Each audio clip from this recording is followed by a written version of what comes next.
Hi everyone, and welcome again to my audiovisual channel. My name is Gabrielahandal, and this video is not going to be about art, it's going to be about meat. Because I made a discovery since the year-long update video that I published probably November of last year, I think, because that's when, around that time, I had been for a year eating in the carnivore sort of way, meaning all meat, eggs, and dairy. And I had several months on what is labeled as the lion diet currently because it's only beef, salt, and water. I did that for several months too.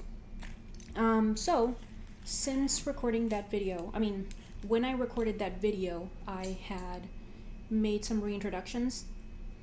And some of those reintroductions were chocolate, which it's chocolate. I found chocolate that doesn't have any kind of lecithins and has very little sugar, and it has like a natural, regular cane sugar. And that was an 85% chocolate, and that was good. It was very interesting at first because I could have just a little bit and not have a problem, not think about it afterwards, similarly to before I had reintroduced it, when the cravings for something sweet were barely there. They were still there, but they were barely there. They were very forgettable. The thoughts about having something sweet were fleeting, and I would have the thought, and then I would just keep doing something else, just start doing something else, keep doing something else, whatever, and I could just think about other stuff. Which was really quite cool. However, as I started having this chocolate for just however long, I don't remember how long that was. It was a few months, I guess. All right, well, if we're talking November, I don't know when I started before having done the thing for a year. The thing is that I was doing it for a little while, and I felt the cravings very, very slowly increase, kind of like their volume and their demand. So it got kind of, I think in that video I talked about having, like caved and having batter from a carrot cake that I was making for my husband at the moment. And, I kind of attributed that weakness, because I'm calling it a weakness because before it was very, very difficult to tempt me to have anything sweet before I reintroduced any kind of sweet. But after having the chocolate for a little while, I don't know how many months, but just a little while, I just became weak to that. And when I made the year update video, I attributed it to being bored with the meat that I was having, which is valid, because it is much better if you're interested and excited about what you're going to eat.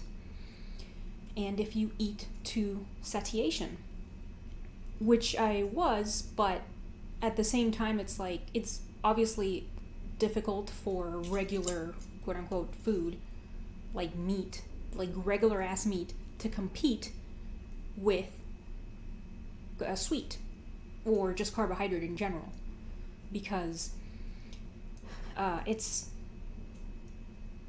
carbohydrate is addictive, and some other people would say that it's just much more efficient energy, so it's kind of easier or whatever for the body to crave it or something like that. I don't really know. The thing is that is kind of like the discovery that I have made since trying again to not have anything sweet. And Judy Cho, which is from Nutrition with Judy, she talks about if when you are about to start, if you want to try eating this way for whatever reason, to consider it's like if you're considering whether to kind of wean yourself into it or just start, you have to consider whether you're a moderator or an abstainer when it comes to sweets, for your cravings. I am an abstainer because I can't have just the one cookie. I will for sure easily have the whole bag of cookies or chocolates or whatever it was. However, I mean, I guess I'm not sure exactly why I'm bringing this up, but when I started to experiment with eating this way, I just started because I'm not sure that I would have been able to wean myself. I think the relationship that she makes is that if you're an abstainer, you should wean yourself, and if you're a moderator, you can just start. The moderator is the person that has one cookie and can stop. But anyway, whatever. I mean, you know yourself better, and I mean that's helpful to think about and everything, what she was talking about. But you obviously know yourself better, and you are the only one that has a good idea about how you can start, or if you can start, or when, or whatever. The thing is that when I started eating sweet things again, there was that whole thing about moderating or abstaining. I just obviously there was just no abstaining, because as soon as I had a craving, I would just give into it, and if I didn't give into it, I would just keep thinking about it and worry about it and be like, oh, but this is bad for me, and it's like, oh my god, this is happening again, and I was having like these looping thoughts about whether I have the sweet or not, and if I have it, and do we have anything that I can have without feeling too bad about it, you know? And like, I'm aware that there's lots of people out there who argue that there's nothing wrong with having something sweet, and I mean, I agree with that, but at the same time, it's like, I think the personal relationship of the person with those foods has to be evaluated, it has to be considered as part of the whole situation, because it's obviously not good if there are looping negative thoughts in the person's mind about the subject, and that is definitely my case. Anyway, the thing is that after having noticed that it wasn't strictly being bored of the food, but rather the cravings having returned, basically like back to normal, then I discovered that I was able to go back on that a little bit by just kind of having other stuff that I like that is within the carnivore way of eating, which is eggs, bacon, cheese, this type of stuff. I love those things, and I've been having them for a little while, but then I just kind of had a lot of that stuff whenever I just ate a lot in for our meals to satiation. And I mean, if I had a craving, I have some jerky with tallow, salty jerky with tallow, or bacon. And I love bacon with scrambled eggs and cheese, this type of stuff. I mean, so that fits within the sphere of things that I seem to not have a negative reaction to. And anyway, the thing is that after the new year started, I was pretty lenient towards the end of last year, because this new year that just started, I was pretty lenient with stuff, and we went to a diner, and I had steak and eggs, and I don't know what oil they used, and I've been to eat to some places, and I don't know what oil they used. I'm trying not to worry about that. But where was I going with that? Right. And I had coquito with cocoa, mixed with cocoa, which my husband makes, and it's freaking delicious, and it's obviously sweet, and I had that, and I was also having honey mixed with cocoa, the powder. That was fucking delicious as well. But I don't want to just lose my shit having sweets, and like, again, I was having all of these looping thoughts about the subject, and I don't want to worry about those things. I really missed being calm about that stuff and not worrying about deciding whether I'm going to have something sweet or not, because those thoughts spend a lot of time in there just looping. It's not nice. I don't like it. It's very frustrating.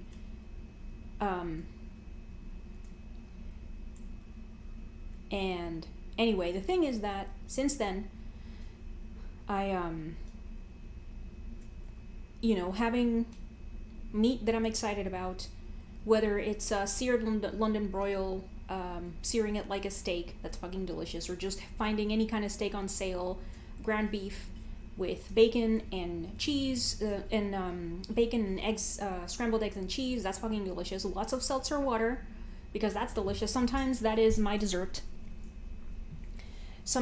Actually, I did that from the beginning when I was trying to just not have anything sweet. I would have a can of really cold seltzer. That's fucking delicious. I still like that a lot. And I guess that's the update, that I've been able to get myself back to where I'm not worrying about the cravings anymore. Again, and it's just cool to discover that it's possible. Because obviously it's just, it's just frustrating. Just because I was getting so much done, or I felt like I was getting so much done, and I was thinking about different stuff and just thinking in general, and I like that. And